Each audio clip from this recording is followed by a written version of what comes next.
Il y a 3 ans, je réalisais une vidéo sur nos amis les chiens qui sera probablement refaite en raison de sa qualité visuelle absolument médiocre, prétexte en réalité pour parler de la sélection artificielle. J'y mets surtout en avant l'utilité des traits sélectionnés pour les éleveurs selon les objectifs de ces derniers. Mais alors s'il y a bien un animal qui ne sert pas à grand chose si ce n'est à chasser les souris, et encore ça se discute, il s'agit du chat. Bonjour à toutes et à tous et bienvenue sur Motorsport Gigantoraptor pour une vidéo très spéciale consacrée à la domestication du chat. La domestication du chien a eu lieu selon certains durant le Mésolithique, il y a 11 000 ans, même si on a des indices de domestication du chien datant d'il y a environ 30 000 ans. Utiles pour la chasse et pour avertir d'un danger, les loups domestiqués sont vite devenus de très bons compagnons pour nos ancêtres. D'autres animaux ont été domestiqués, des plantes également, souvent à des fins alimentaires, et ce par le biais de la sélection artificielle dont j'ai détaillé le fonctionnement à de multiples reprises. Ce n'est pas vraiment le cas des chats, qui ne sont pas des plus utiles. Alors essayons de comprendre les causes de leur domestication. L'inutilité notoire des chats pour les intérêts humains est une raison de penser que ces animaux n'ont pas vraiment été domestiqués au départ, mais plutôt tolérés. La domestication des chats corrèle grandement avec l'apparition au néolithique des premiers sédentaires, attachés à l'agriculture. Elle a commencé à Chypre environ 7000 ans avant Jésus-Christ, soit il y a approximativement 9000 ans. Ces nouveaux environnements urbains ont représenté une opportunité certaine pour les chats sauvages, mais également pour les souris, les rats ou encore les moineaux qui s'y sont installés. Les chats ont d'ailleurs été peut-être attirés par la présence de souris et de déchets alimentaires, de la nourriture facile d'accès dans ces nouveaux milieux. En gros, les chats se seraient eux-mêmes adaptés à notre environnement et se seraient différenciés des chats sauvages par spéciation sympatrique. Étant donné que les chats ne représentent pas de grands dangers pour les humains, sans blague, ils ont pu probablement évoluer tranquillement dans nos sociétés naissantes, tout en nouant des relations avec les humains au fil des années, jusqu'à même se faire vénérer comme en Égypte antique ou encore au 21e siècle, ou se faire massacrer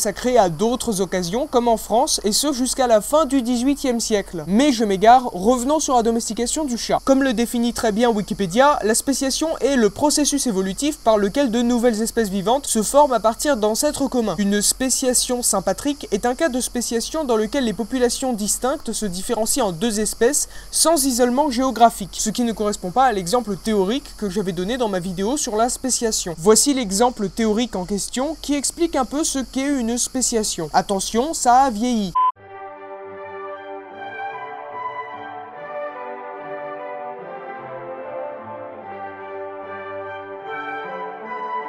Imaginez une espèce de lapin. Elle vit dans un certain environnement relativement stable. Mais un beau jour, suite à l'explosion d'un barrage alentour, une rivière se forme et encercle certains spécimens.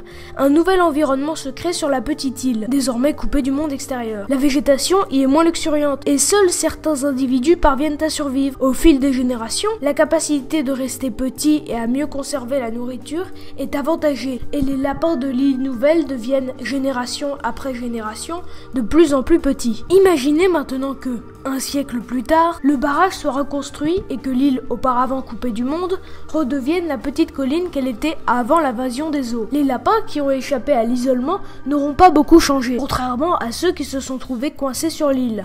Or, surprise, les deux espèces de lapins ne peuvent se reproduire ensemble. Les lapins qui ont vécu sur l'île n'appartiennent plus à l'espèce dont ils sont issus, comme en témoigne le fait qu'ils ne puissent pas se reproduire avec les premiers. Et voilà comment apparaît une nouvelle espèce. Pour un cas de spéciation sympatrique, comme pour les chats, voilà comment je pense que ça s'est produit. L'apparition des premières sociétés sédentaires a eu pour conséquence l'apparition d'environnements nouveaux, inclus dans ceux des chats sauvages. Certains chats sauvages déjà sur place ont alors dû s'adapter à ce nouveau milieu, et ils ont très bien réussi. En s'adaptant, ils sont restés au contact des humains, et ces derniers ont pu les adopter comme animaux de compagnie au fil du temps. L'intervention minime de la sélection artificielle dans cette domestication est facile à constater quand on voit le peu de différence entre les chats sauvages et les chats domestiques. Alors que pour les loups et les chiens, on va dire que la sélection artificielle sait bien faire sentir. Idem pour certaines plantes. Pour conclure cette vidéo, je dirais que nous n'avons pas vraiment domestiqué les chats. Ils se sont adaptés à nos environnements urbains et nous les avons acceptés comme animaux de compagnie. Évidemment, si vous voulez connaître les références qui m'ont permis d'établir cette explication sur la domestication des chats, tout est en description. Très bientôt, nous explorerons les effets de la domestication sur la morphologie et la physiologie des animaux. Mais ça, c'est une autre histoire. Sur ce, merci d'avoir regardé, j'espère que ce travail vous aura intéressé. N'hésitez pas à partager la vidéo si vous l'avez appréciée, ainsi qu'à faire des suggestions dans les commentaires.